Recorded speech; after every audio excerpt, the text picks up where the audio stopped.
Yes, good morning, students.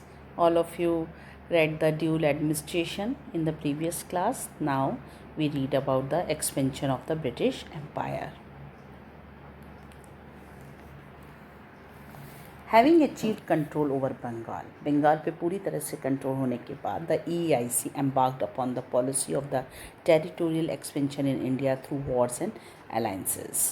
अब उन्होंने क्या शुरुआत करी EEIC ने? उन्होंने टेरिटोरियल एक्सपेंशन की, यानी अपने क्षेत्रों को, अपने राज्यों को, स्टेट्स को, अपने प्रोविंसेस को बढ़ाने की इंडिया में। किसके द्वारा? War and alliances. वॉर तो आप सबको पता है, अलाइंसेस अपने बेनिफिट के लिए। Now the annexation through subsidiary alliances. First we read about the what is subsidiary alliances. Subsidiary alliances were introduced by Marquis Wellesley, governor general of India, from 1798 to 1805. Its purpose was to gain control over large tract of India.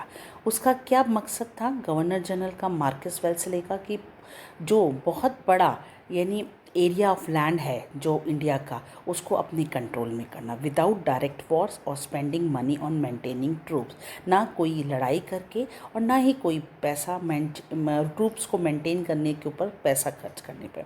It's main principles पर, उसका main principles क्या थे, काम क्या था, कि the Indian ruler accepting subsidiary alliances had to disband their army and keep British forces within their territory. कि Indian rulers subsidiary alliances को एक्सेप्ट कर लें, हैड टू डिस्बैंड, और जो ऑर्गेनाइजेशंस हैं उनको ब्रेक कर दें, देयर आर्मी ऑर्गेनाइजेशंस जो थी, and keep British forces within their territories, और ब्रिटिश फोर्सेस को अपने टेरिटरी में रहने दिया जाए। They paid for the maintenance of the troop, और ट्रूप्स पे जो मेंटेनेंस लगता है, जो खर्चा होता है, वो ये पे करें। And these forces were suppose to protect them from internal और एक्सटर्नल डेंजर्स, और ये फोर्सेस उनको उसके बदले में क्या करेंगे, उनको प्रोटेक्शन देंगी। जो भी बाहर से आने वाला कोई ख़तरा हो, या म्यूचुअल यानी अंदर ही हो, इंटरनल कोई डेंजर हो, ख़तरा होता है, कोई वॉर होता है, तो उसमें उनको सपोर्ट करेगी, प्रोटेक्ट करेगी। In case the Indian ruler fail to make payment, और अगर इंडियन रूलर पेमेंट देने में फेल हो जाती है, इधर द होल, या तो पूरी तरह से, या पार्ट ऑफ देयर टेरिटरी, या अपनी टेरिटरी से, was ceded to the British penalty, तो उसकी पावर उनसे ले ली जाएगी ब्रिटिशर्स से एज अ पेनल्टी के रूप में। The Indian rulers were also forced to keep a British official or resident at their court. Indian rulers को ज़रूरी है कि वो एक ब्रिटिश ऑफिसल्स को अपनी कोर्ट में रहने की जगह दे। They had to expel all non-English foreigners from their states, और कोई भी नॉन इंग्लिश जो फॉरनर्स हैं, यानी जो इंग्लिश नहीं हैं, बाहर के देश से आए हुए कोई और व्यक्ति हैं, उनको रिमूव कर दे, अपने स्टेट से हटा दें। Besides, the ruler had to surrender control of foreign affairs to the British, और इसके साथ साथ रूलर्स अपना सारा कंट्रोल फॉरेन अफेयर्स को दे दे ब्रिटिशर्स को, and agree to able the decision of the EEIC, और EEIC के हर चीज़ को एक्सेप्ट कर ले, उनके एक्ट के अनुसार, अकॉर्डेंस के अनुसार उनके डिसीजन पर एग्री कर ले। The advantages that the British gain from the subsidiary alliances were, और जो एडवांटेजेस था ब्रिटिशर्स का, उनको क्या क्या गेन हुआ उनसे सब्सिडरी अलायंसेस से। On the pretext of protecting a state, the company could maintain a large standing army at the expense of the Indian princes. Pretext of protecting का मतलब है कोई भी रीज़न जो भी जुरिडिक्शन के लिए हो, वो प्रोटेक्ट करे स्टेट्स के लिए। The company could maintain, company क्या करे, मेंटेन करे एक लार्ज स्टैंडिंग आर्मी को, जो कि सारा खर्चा कौन उठाएंगे, इंडियन प्रिंसेस उठाएंगे।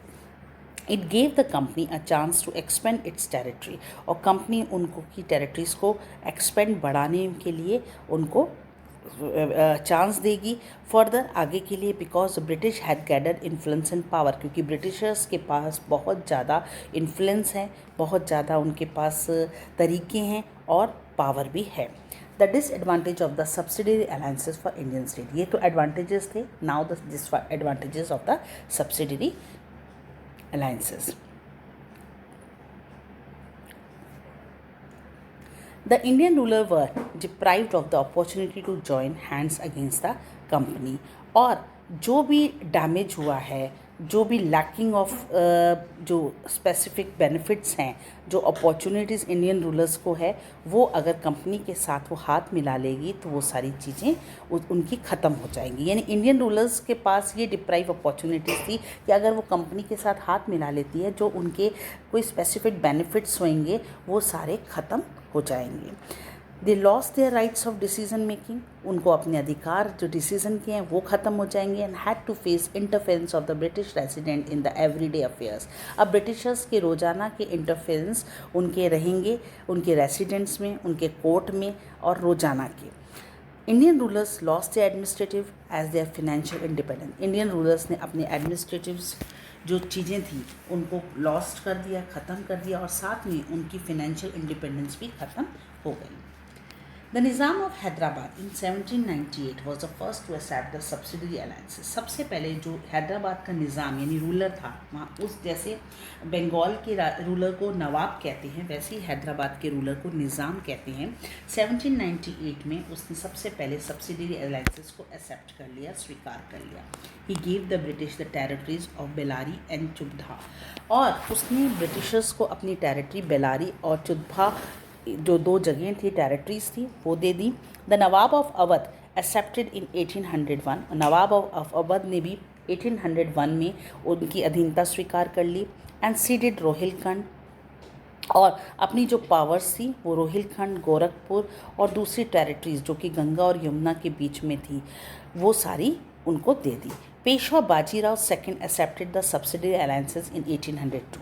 अब उसके बाद पेशवा बाजीराव सेकंड ने भी सब्सिडरी अलायंसेस की एक्सेप्ट कर लिया 1802 में। एंड एग्री टू पे 26 लाख अ ईयर, और उन्होंने स्वीकार किया कि एवरी ईयर वो 26 लाख रुपया उनको देंगे।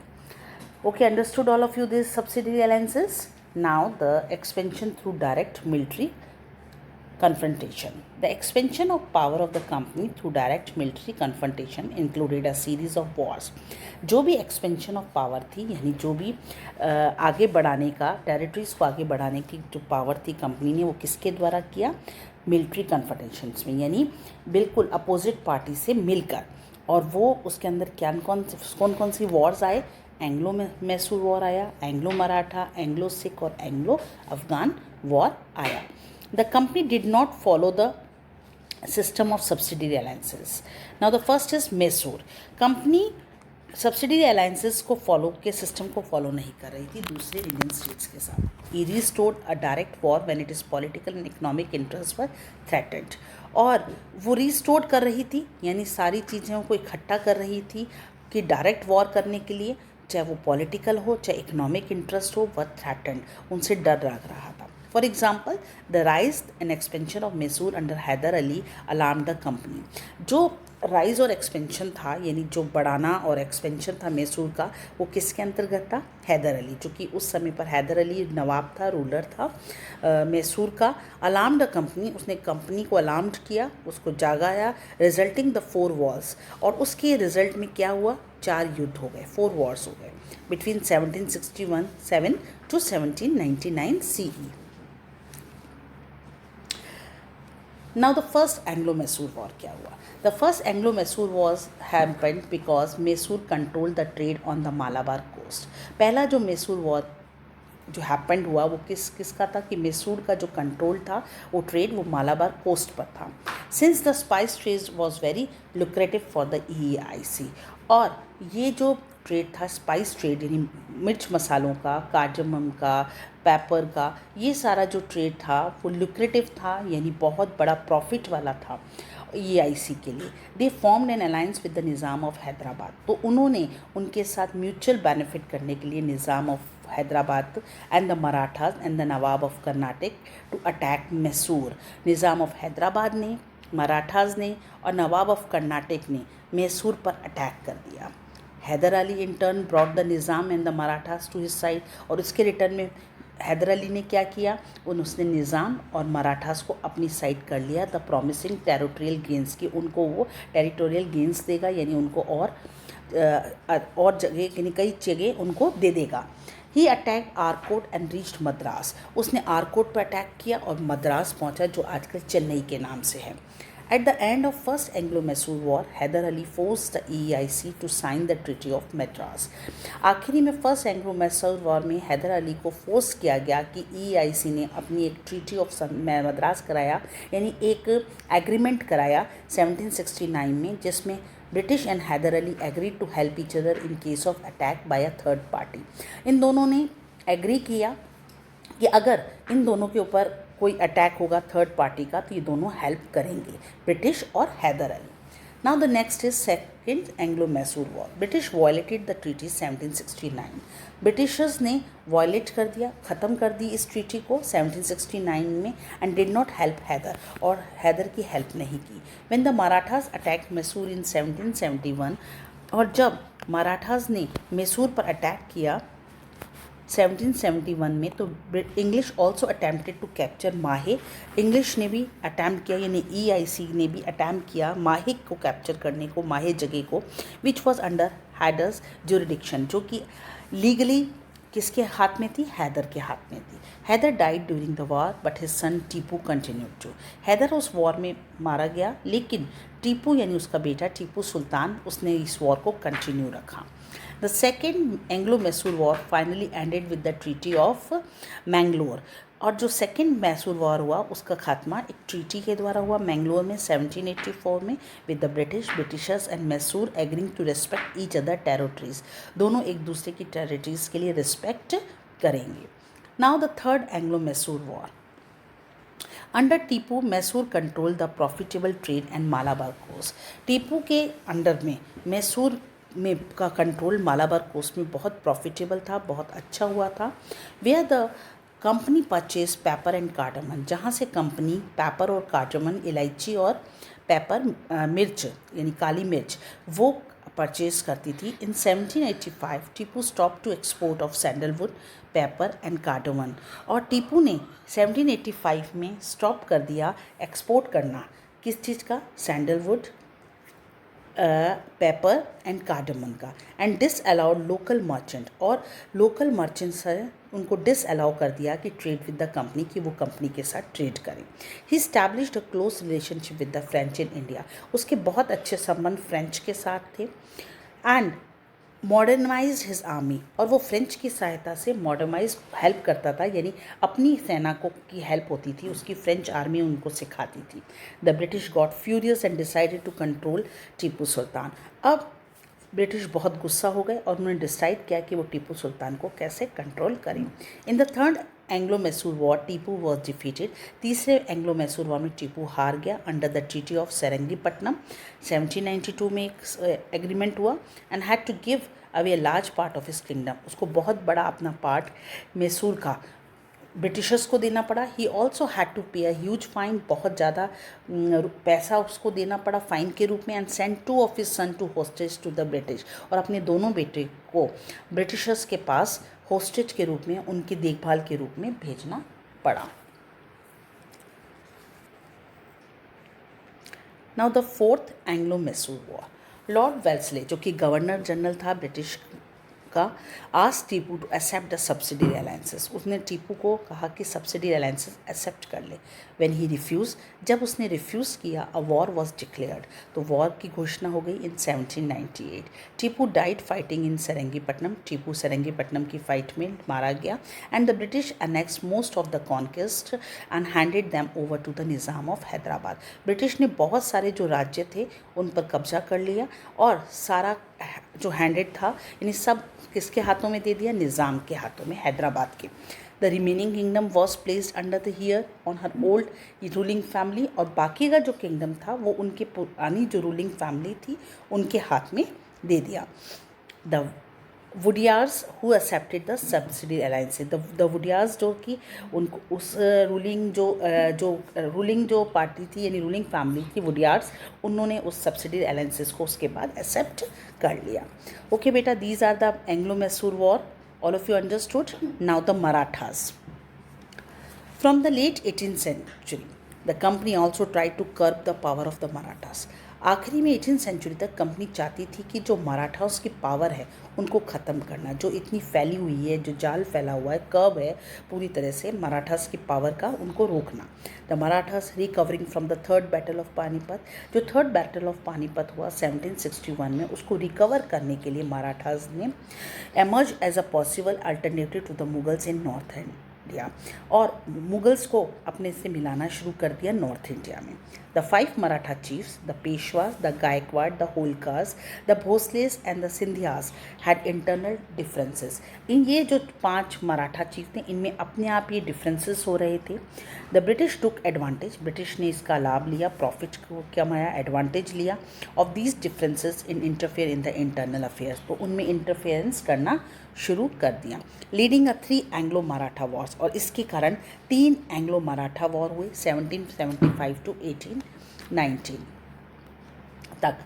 Now the first Anglo Maratha war after the death of the 5th Peshwa, 5वें पेशवा की डेथ के बाद his uncle Raghunath Rao wanted to ascend the throne, उसके अंकल को, पेशवा के जो अंकल थे रघुनाथ राव, उनको बिठाया गया गद्दी पे। In order to this he join hands with the English, उन्होंने इंग्लिश के साथ हाथ मिला लिया। This was opposed by the Marathas, Marathas को इसमें बहुत परेशानी हुई।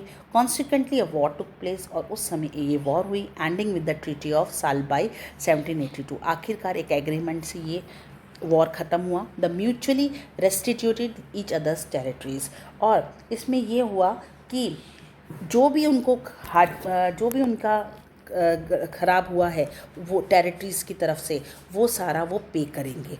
Raghunath Roy was installed as Peshwa, और रघुनाथ राव को पेशवा का एक यूज़ करने वाला एज अ पपेट के रूप में पेशवा बना दिया गया, और कंट्रोलिंग पावर ब्रिटिशर्स के हाथ में हो गई।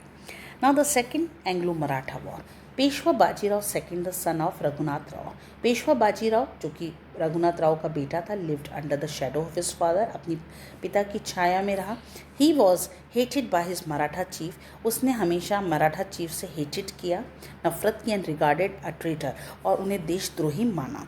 इन the battle of Poona, Poona की बैटल में October 1802 he was defeated by Yashwant Rao Holkar, जो कि एक मराठा चीफ था और मराठा रूलर था इंदौर का, उससे वो हार गया।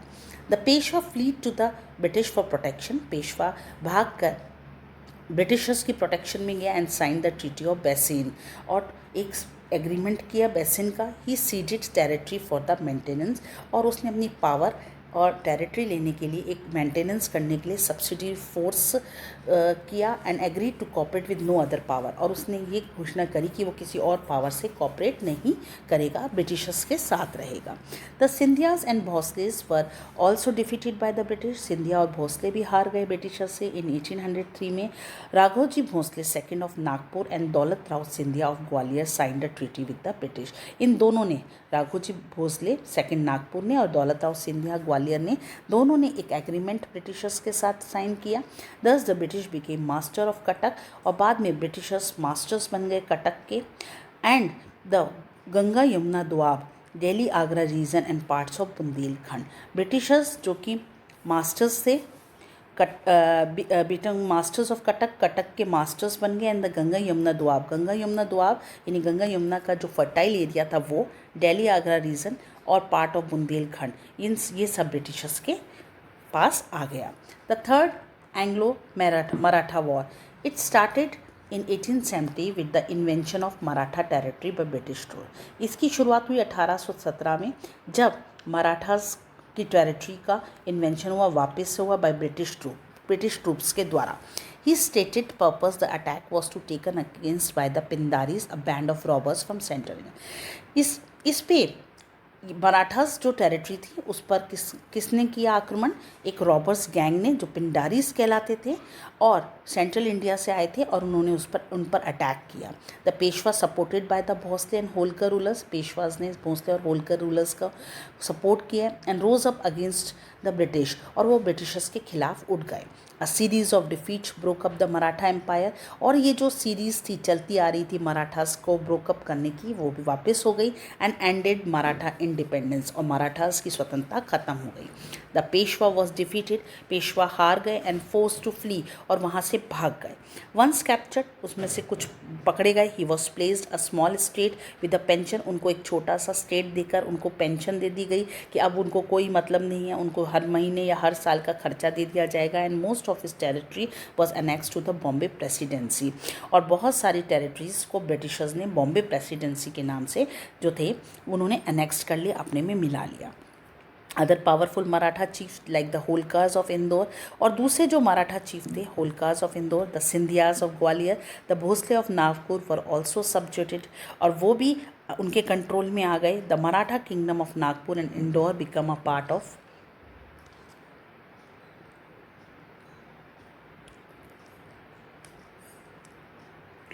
ये दोनों part of British empire, British के एम्पायर का पार्ट हो गए। After the end of the third Anglo Maratha war 1819, Maratha power ended by the company control the entire area south of the Vindhyas. Poona was no longer the seat of power of the Peshwas. अब आखिर में third Anglo Maratha war जो 1819 में हुआ, उसकी सारी जो power थी वो ख़त्म हो गई और सारा कंपनी पर कंट्रोल आ गया, सारे साउथ ऑफ द विंध्यास का। पूना भी ज़्यादा दिन उनके हाथ में नहीं रहा पेशवा के। In fact the title of Peshwa, the traditional head of the Marathas, was abolished, वो पूरी तरह से ख़त्म हो गया। And Peshwa Bajirao territories were annex to the British empire, और इनकी जो टेरिटरीज थी पेशवा बाजीराव की, वो सब ब्रिटिश एम्पायर में मिला दी गई। The other Maratha chief had the sign of subsidy alliance treaty, और दूसरे मराठा चीफ्स ने ही इसको इनमें साइन कर दिया सब्सिडी अलायंस ट्रीटी पर। The एंग्लो-सिख war, now all of you understood the Marathas war. Now the next is Anglo-Sikh War, the another important war. The death of Maharaja Ranjit Singh of Punjab, Punjab के महाराजा रंजीत सिंह की death के बाद 1839 में was followed a period of instability of which the British took advantage. उस समय period आया जो instability का आया, यानी कोई भी किसी के पास अपना स्टेबिलिटी नहीं थी, रहने का ठिकाना नहीं था, कोई अपनी टेरिटरी नहीं थी, जिसका ब्रिटिशर्स ने एडवांटेज लिया। The first Anglo-Sikh War broke out when the Sikh army tried to cross the Satluj to occupy Lahore. The British defeated him. पहला फर्स्ट जो एंग्लो सिख वॉर हुआ वो सिख आर्मी के द्वारा हुआ, जब वो सतलज क्रॉस कर रहे थे लाहौर को ऑक्यूपाई करने के लिए, उस पर कब्जा करने के लिए, और ब्रिटिशर्स ने उन्हें हरा दिया। The treaty of Lahore was sign and it recognize Dilip Singh the son of Maharaja Ranjit Singh. Maharaja Ranjit Singh के बेटे दिलीप सिंह ने इस ट्रीटी को, इस एग्रीमेंट, लाहौर की एग्रीमेंट को साइन किया। And as a ruler and his mother Rani Jindan, और उनकी माँ रानी जिंदन जो कि रंजीत सिंह की वाइफ थी, अरिजेंट, जो कि उस समय पर एक रानी के रूप में थी। अ सिख हैड टू पे a huge war indemnity and give away part of their territories. अब जो सिख ने था उन्होंने इस ह्यूज जो बहुत बड़ी जो वॉर थी उसका बहुत बड़ा हर्जाना भुगतना पड़ा, give away part of their territories, और उन्हें अपनी टेरिटरी से हटना पड़ा। When the British accuse Rani Jindan of anti British activities, जब ब्रिटिशर्स ने एक्यूज़ किया रानी जिंदन को, जब वो ब्रिटिशर्स के खिलाफ कोई एक्टिविटी कर रही थी, उनको रोकने की कोशिश करी, एंड रिमूव्ड हर पावर, और उनको उनकी पावर से हटा दिया। द एंटायर सिक्स स्टेट रिवॉल्टेड, सारा जो राज्य था वो रिवॉल्ट, विद्रोह करने के लिए तैयार हो गया। Lord Dalhousie declared war of the Sikh, उस समय पर लॉर्ड डलहौसी गवर्नर जनरल बनकर आए और उन्होंने वॉर डिक्लेयर कर दिया सिख के साथ। In 1849 they were defeated and British annex Punjab, और 1849 में वो हार गए और ब्रिटिशर्स के हाथ में पंजाब आ गया। Sindh and Afghanistan, in 1809 a treaty was sign with the amirs, एक 1809 में एक ट्रीटी हुई जिसे अमीर्स जो रूलर्स थे उन्होंने साइन किया ऑफ सिंध के रूलर्स ने, who promise not to let the French pass through their territories, और उन्होंने प्रॉमिस किया कि कोई भी फ्रेंच उनकी टेरिटरीज से नहीं गुजरेगा। If the British promise not to transport arms through Sindh, अगर ब्रिटिश प्रॉमिस करे कि वो हमारे यहाँ से हथियार सिंध से लेकर नहीं जाएंगे। However in 1839 during the first Anglo Afghan war, और पहला फर्स्ट एंग्लो अफगान वॉर हुआ 1839 में, British arm force move to Afghanistan by Sindh, Sindh से होते हुए अफगानिस्तान गई ब्रिटिश आर्मी इन 1843 में, and Sindh was annexed. Sindh को भी अपने कब्जे में कर लिया गया. In the early 1840s, the EIC fought a prolonged war with Afghanistan and established indirect rule there. और 1840 के शुरुआत में EIC ने एक बहुत लंबी वॉर अफ़गानिस्तान के लिए करी और अब उनका इस इनडायरेक्ट रूल इस्टेब्लिश हो गया अफ़गानिस्तान में. All of you listen carefully of this बेटा and understood all the wars, Marathas war, Anglo-Mysore war, Sikh war and Afghan war. These 5 wars, I think so 4 or 5 wars are there. All of you listen carefully. Okay, so understood all of you? That's all for today beta.